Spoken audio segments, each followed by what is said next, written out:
Welcome to New Way Health Podcast, where we dive into hot topics in the health and wellness space and leave you with very simple ways to bring them into your life in the here and the now.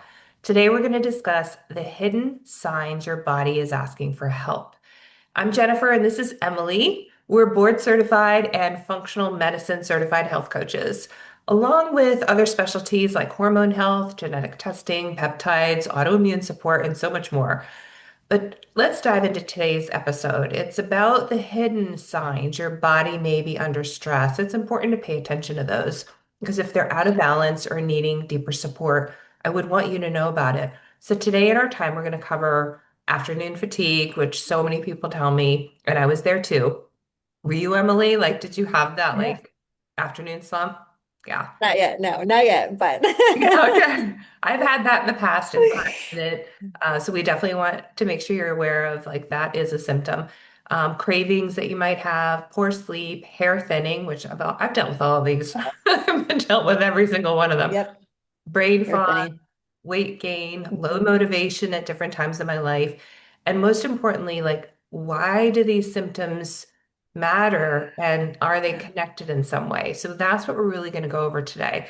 So we're going to dive into our first segment, and it's about your body whispers before it screams. So, Emily, what the heck does that mean? What does it mean, the body whispers? What can Mm. people watch out for?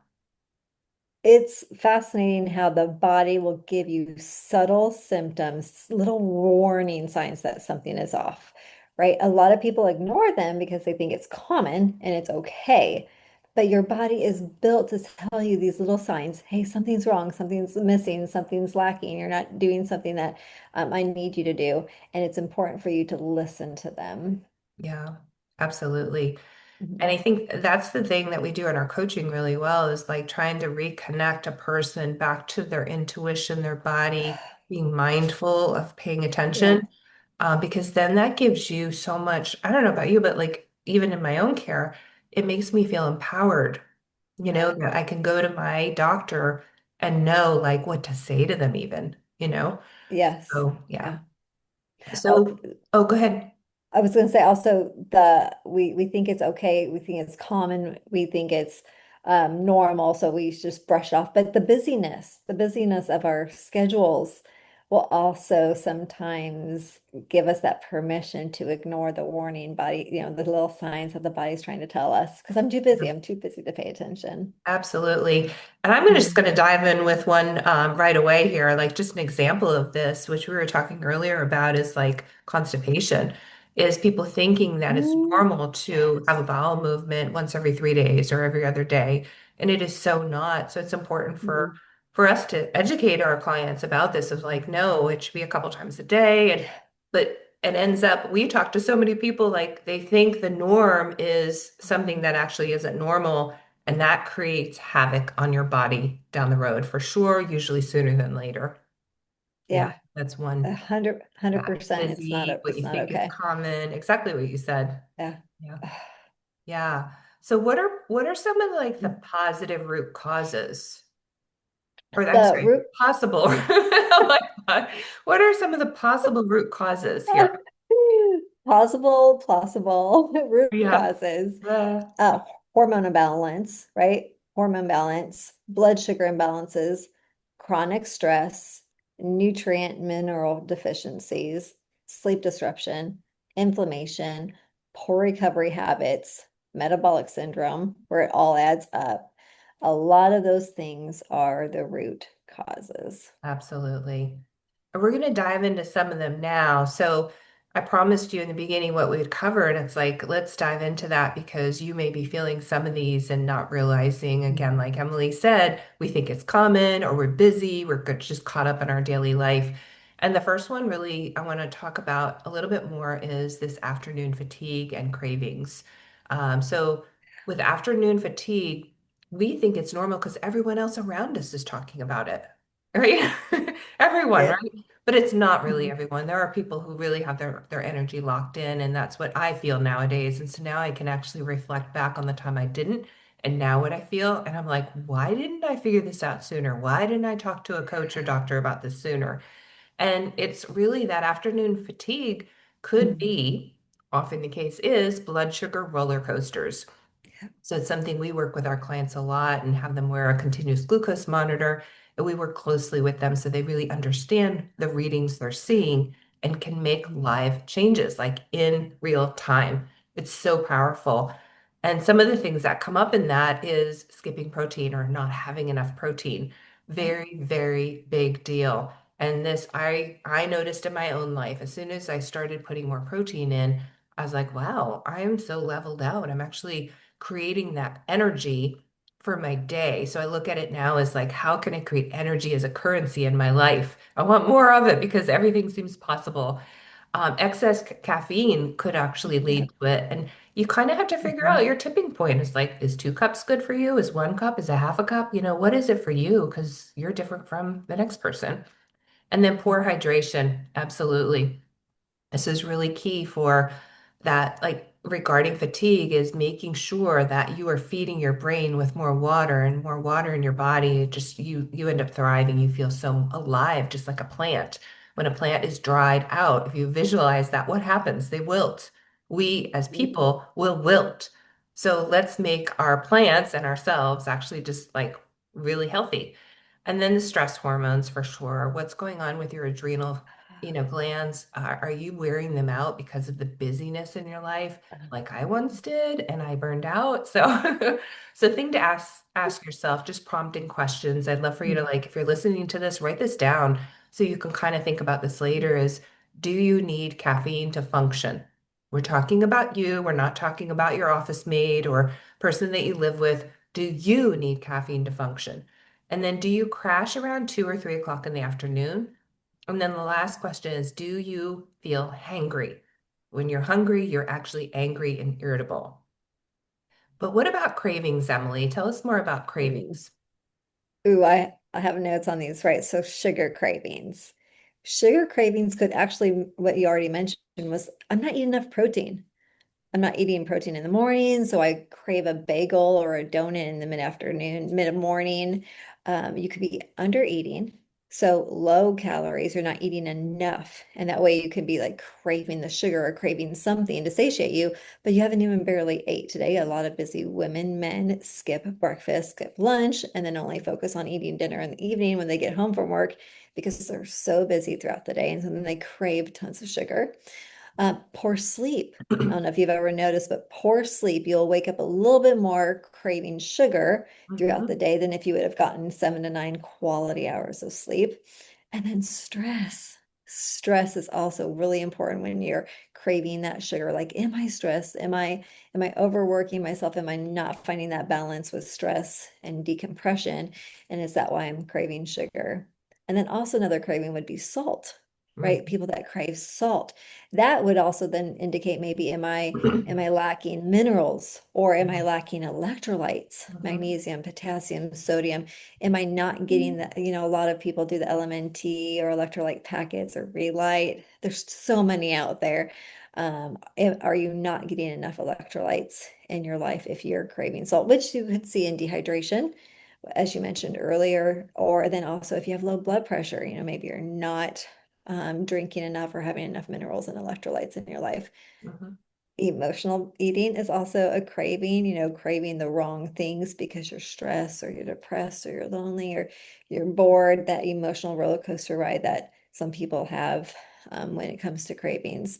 Again, the stress and the cortisol connection, if you're always stressed, you may be craving more carbs, more pizza, more comfort food, and your body is trying to tell you something with that emotional stress kind of craving. And then the sleep. Another one is the big sleep I mentioned a little bit earlier, but when you get poor sleep, you will find that cravings are heightened throughout the day. And that's a sign that your body is like gently nudging you. We have to prioritize sleep because you're craving things that are a little bit more unhealthy, less nutrient dense. yeah, absolutely. Yeah. And it's interesting with sleep, that some people would think, well, I'm not going to be as hungry, but that you're saying like it's the opposite. It's actually the opposite. Opposite. Yeah. Mhm. What would be a tip for them here? Ooh, protein and fiber, good sleep, right? Yeah. prioritizing good sleep, waking up your day, starting with good nutrient dense fiber and protein, not just eggs, but maybe considering adding more fiber to the eggs, making more of an omelet, adding the mushrooms, the spinach, the seeds with your eggs and avocado, or a protein shake full of nutrients, minerals, and vitamins and electrolytes. So you start your day off first thing with nutrient dense. Maybe 30, 40 grams of protein and then maybe 10, 15 grams of fiber. And that will set you up for success with that good sleep. It's really key, those two I love that. things. And that's what I found exactly what you said as far as starting your day. That was a huge shift for me. I wore a continuous glucose monitor like, oh my gosh, probably 5 years ago or something. And I realized I was not having enough protein for my breakfast. And I made that shift Mhm. and I have not changed it since because I have so much energy now. It was that tweaking that just Yeah. set me off on such a good course. So And it the was opposite, I great for think me. the opposite what you're saying is starting your day with poor sleep and then high carbs, right? Exactly. Yogurt or a donut or waffles or a pancake. And then you have higher inflammation throughout the day, higher cravings throughout the day, higher blood glucose levels that are going up and down, which can definitely send you on an Absolutely. emotional roller coaster. Yeah. I think I love that we're going through this because these are simple changes that everyone can make Yeah. once they know. It's like, I didn't know. Well, now that I Yeah. know, I can make these changes or experiment with it to see how it works for you. So these are really, really simple changes that may have a big impact. So let's dive into a couple of the other things I promised all of you is like you're listening to this, you're like, all right, we covered that. Yes, check, check, check. I'm getting affected by that, but what else? Brain fog, low motivation, and Mm. poor sleep. So I want to go through some of these now. Brain fog, I want to talk about because, excuse me, as I have a little bit of a cold right now. So brain fog, I dealt with massively when I burned out in 2017. So Mm. at the time of this recording, it is 2026. And so I went through a really difficult time, and brain fog was really quite real Mm. for me. And it wasn't for me, it didn't show up as just like this fog over me, but also where I would have difficulty knowing the words I wanted to say, but having them actually come Mm. out of my mouth. There was a lot going on. So that forgetfulness, difficulty focusing, mental fatigue, just feeling off, these are real symptoms. And I'm Yeah. bringing this up, I notice in my coaching calls one-to-one with clients a little bit more because I'm asking them, do they understand what brain fog is? And they actually don't. So I like that we're going over this today because just to say brain fog, somebody often will say, I don't have that. Are you sure you don't have it? And then you explain what brain fog is, and they're like, oh, I have that. I'm finding this conversation coming up more. So it's just me and you, asking that extra question, you know, do you feel these symptoms? Because there is a connection and it's in, Yeah. brain fog. So potential like reasons why this might happen is stress Mm. overload for sure. And that was the case for me. I was working, working, working, and I'm in the health field. Like I was so ashamed of this, of like, oh my God, how much shame. I'm in the health and wellness field, giving, giving, giving, giving. But you know what? That's common in our field. Think about doctors and nurses that get burned out because it's giving, giving, giving, and not taking care of Mhm. self. And it was pivotal for me. So it was really Yeah. about stress. And then blood sugar swings can absolutely contribute to brain fog massively, hormone imbalance, sleep quality, which Emily already mentioned, and then nutrient Thank you. deficiencies. So it's good to get your extensive labs done regularly to find out, are Oh yeah. you missing something? Do you have enough magnesium and various other things? Like what is it that might be deficient so that we could easily correct it, with food and potentially supplements. So, but what about low motivation? Emily, you want to Yeah. take us down that road? Yeah, low motivation could be a little warning sign that your body is trying to nudge at you that something's off or something's not right, right? That could be like the afternoon slump or the burnout or just the fatigue or the lack of the will to do something, right? So this could be a sign of, yeah, not enough protein and fiber, eating the wrong nutrients, and hormones are a big thing, right? If you lack the testosterone and estrogen and progesterone balance, which is then affecting your sleep, then you're not going to have that motivation to do things, or your to-do list looks a little bit more daunting.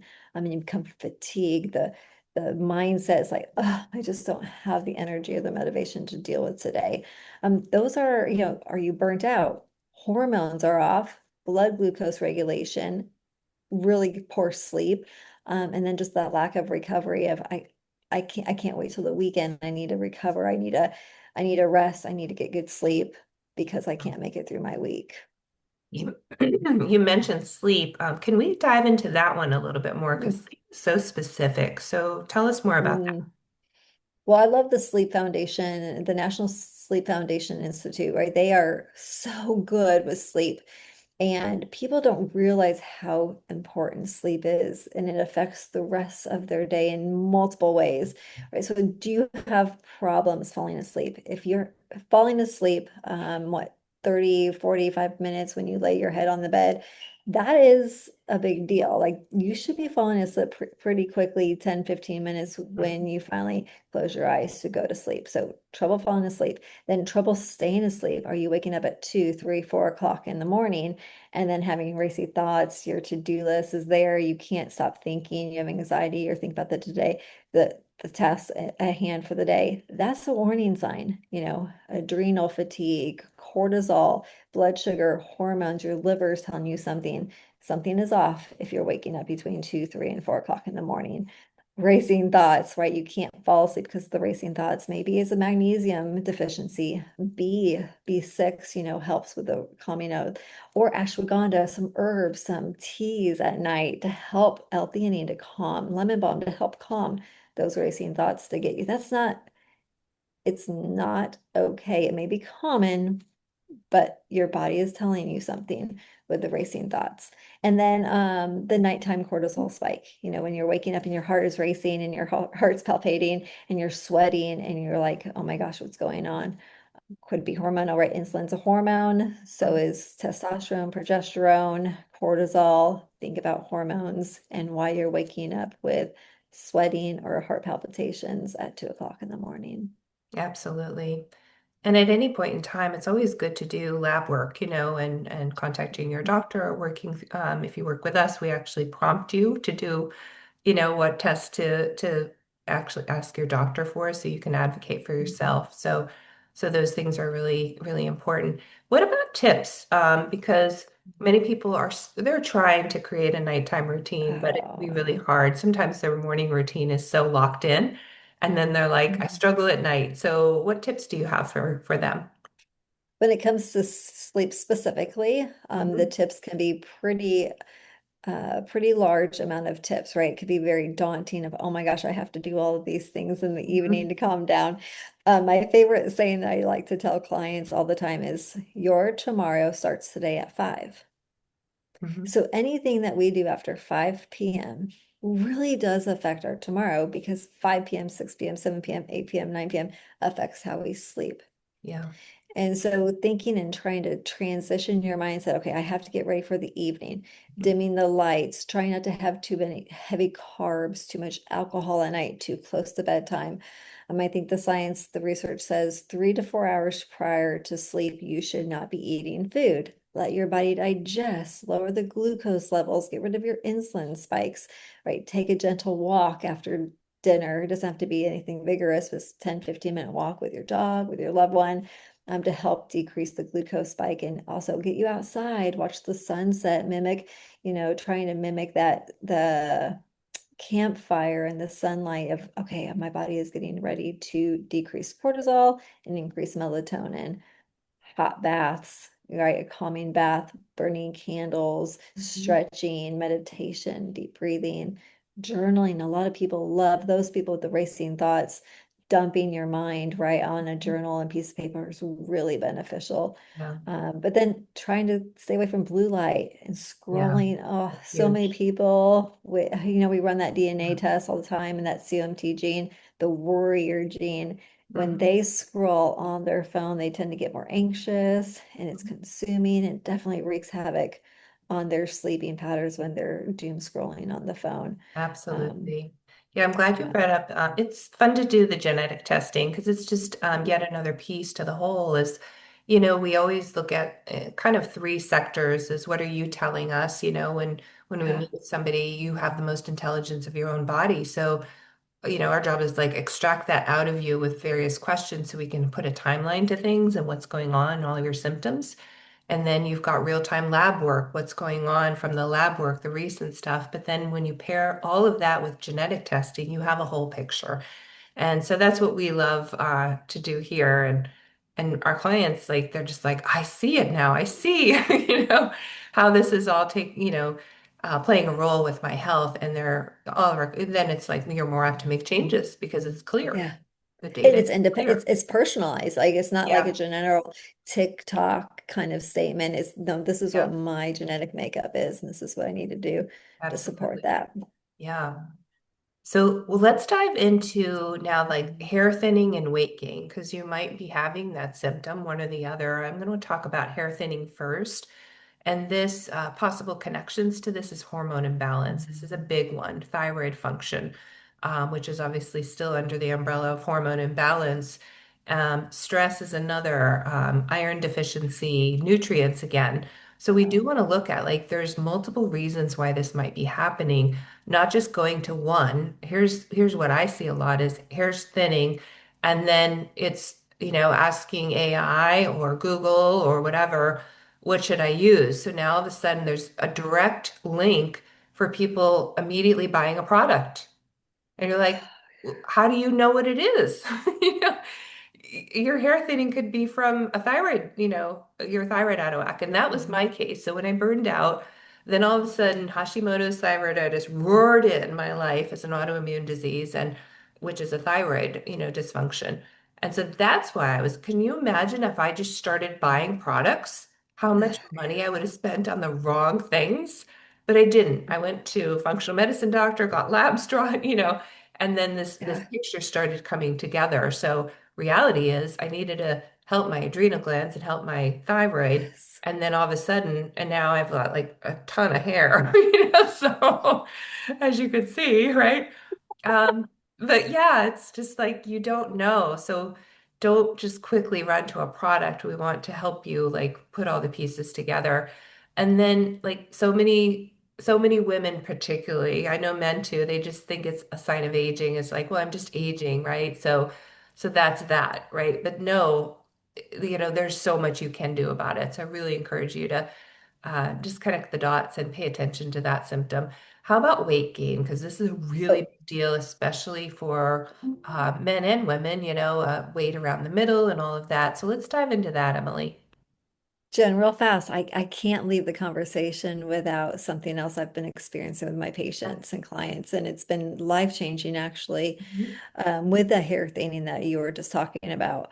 Um, Gut health, parasites and H. pylori and Yeah. SIBO will Mhm. rob you of the ferritin and the iron, and that will decrease your hair, right? The healthiness of your hair, right? The vitality and the thickness. So gut health is just as important, right? When we think about connecting my hair to my gut. Do I have H. pylori? Is something robbed me of the nutrients? I'm taking all these iron pills. I'm taking all these iron supplementations. I'm eating all the protein I can, but still my hair is not growing. So always Yeah. think about, is something robbing your Yeah. nutrients? I love that you brought that up. And I'm working with somebody right now. A very quick story is like she's been to so many doctors and so many practitioners and still like no diagnosis. Okay. Mm. So sometimes that, it's okay because you know what the best place to start is? The gut. That is like we do it all day long. So sometimes we forget about that. But when clients come in and they just don't know,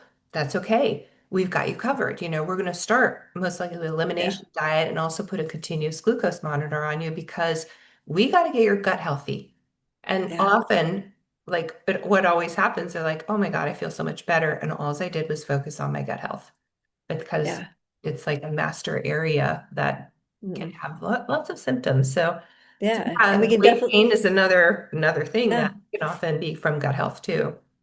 Yes, the weight gain, which I find interesting to hear all the time with my clients, is that, especially women, is that tire, right? The tire around their lower belly, and they can't get rid of it. Or Emily, I've done nothing's changed, or I'm hitting perimenopause, menopause, and all of a sudden I can't lose weight, and I have this belly, this Hmm. Men tire and band around the women. belly. So it's like, yeah, Yeah, Yeah. Yeah, think hormones, right? Think your hormones are changing. That's typically for women when hormones start changing Hmm. anywhere between 40, 35 to Yeah. 45, 50. And so that hormone shift, and it's a subtle, tiny warning. Again, we're talking about what is my body trying to tell me? And if we Mhm. can try to listen to it and take those symptoms seriously and before something major happens, hormones, hormonal shift, like what's going on with your hormones? How old are you? What's your blood sugar? Again, the continuous glucose monitor, cortisol, right? Getting the cortisol test, getting it done multiple times, saliva multiple times throughout the day, seeing if your cortisol is off. And then, of course, if your sleep is disruptive because your hormones and your cortisol and your insulin and your sugar, then you're not going to sleep well. And then that's going to even be harder for you to lose weight because you burn fat when you sleep. And so you rob yourself the opportunity of losing fat if your sleep is disruptive. And then also inflammation. Inflammation is the root of a lot of issues. And if you're eating ultra processed food, if you're high stress, if you're not working out, you're sitting at a job 8 to 5, and you expect every once in a while eating that salad to help you lose weight, but you're not moving, you're not doing sauna, you're not getting sunlight, you're sedentary throughout the day, inflammation can definitely wreak havoc. And that stubborn fat kind of approach is real. It's your fat is full of toxins and inflammations and heavy metals, and it can be a real thing. Yeah. And that fat around the stomach is dangerous fat too. Can you just mention that real quick about visceral fat? Yeah, so visceral fat is the fat that is suffocating the organs, right? The higher your visceral fat, whatever body composition scan you want to get, but the higher that visceral fat is, anything over than a 10, you increase your risk of any comorbidities, chronic illnesses, pancreatitis, type 2 diabetes, dementia, heart attacks, losing your gallbladder, right? You cannot functionally work well if your organs are suffocated with that visceral fat. And it's a warning sign. The higher your visceral fat, the more problems you have. And yeah, it's just dangerous. Yeah, it really is. Um, so what do we do here is I think the big thing, and Mhm. none of these will be a surprise because we repeated these, but focus on the foundations and you can focus one at a time. Don't try to overwhelm yourselves. I see this on Instagram a lot is now the overwhelm has set in. So you see a lot of reels saying, I'm supposed to cold plunge, I'm supposed to sauna, I'm supposed to intermittent fast, I'm supposed to do this, because it is, everyone is so overwhelmed. So yes, we want you to focus on the foundations but bring them in one at a time. You don't need to do everything all at once. You can just go nice and slow because small changes lead to lasting habits for life. They're sustainable then. And really, the first one is sleep. It's sleep. If sleep is not dialed in, that's where a good place to start. And then the rest of these in no certain order necessarily, but protein. Protein is really important, having enough of it so that you build that currency of energy because everything's possible when you have energy, but when you are depleted of it, it seems like nothing is possible. And you might be listening to this and like shaking your head. Yes, I hear you. I feel it. Blood sugar balance, more important than ever. We're seeing the data, it's real. Mhm. We know that this is an issue and we need to dial in. But the beautiful part of it is when you dial in, you feel like you are dialing into your perfect formula for eating, the meal timing, the types of meals, when to stop. It's your personal customized formula then when you focus on blood sugar. Mhm. Nervous system support, you do want to support your nervous system to make sure you're getting enough time in parasympathetic so that you are resting, restoring, digesting. Don't stay in fight or flight. This is important. Strength training. Yeah, Emily and I are all about this. It's huge. And we check our body composition and yeah. And I've realized as the older I get, I'm like, I have got Mhm. to continue this for the rest of my life because I want a very high quality health span. A very high quality. I want to be able to do things like until whatever day, magic day I die and that's it. I want a really high quality life, but that's not just me. I know you listening, you're like, yeah, I want that too. So strength training is that important. Hydration, I think by now most people understand hydration is important. It's just a matter of doing it, right? Getting enough water in can be difficult, but figure out a way. We can help you with that. Recovery, making sure your body is having time to recover So if you wear a wearable, whether it's an Oura Ring, Whoop Band, Garmin, whatever it is, most of these devices these days all are measuring your heart rate variability. So we can really help you with these recovery times of like, wait a minute, your HRV went down, you're not recovered enough. Why is that? And we start doing this mission of figuring that out. And then stress management. So Emily, tell us about like how we do personalized wellness. Yeah, as a coach, we really do like to focus on a personalized, individualized functional medicine approach with lifestyle medicine, right? We specialize in lifestyle medicine. So what can we do to empower you to take your own health in your own hands and make sure you get the outcomes you want? We guide ask what labs do we want to ask our doctors or providers, what labs we want to run, whether that's just blood work or saliva, urine, stool test, GI math. There's lots of ways, hair samples to get labs done. And that's what a coach does is definitely guide a patient to figure out what labs we need based on the symptoms that you're warning us about. Um, Also tracking symptoms, right? We can track, we have lots of apps, we have lots of spreadsheets, we have anything that track your symptoms so we can sort of connect, which then brings us to wearables. Wearables are really good at tracking symptoms. Or a ring, hormonal tracking, urine samples, Garmin, anything that will track for you that you're wearing or something that you're going to do every single day to track the symptoms.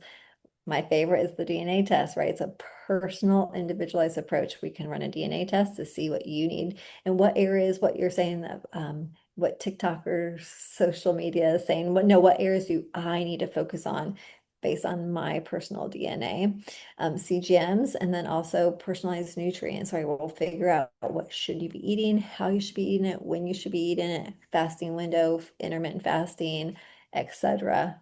Is all what a coach will guide and support a client through. Mhm. Absolutely.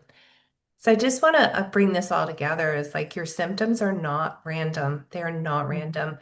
They are your body's way of asking for you to pay attention and to support it because your body can heal itself. It's just, are you listening to it? So a couple questions, just prompts for you to think about after you finish this up is like, what symptoms have you been ignoring? Take paper and pen or get your notes app on your phone, whatever it is, and answer that question. What symptoms have you been ignoring? And what is your body trying to tell you? So invite you to, if this really helped you a lot, I really invite you to share this episode.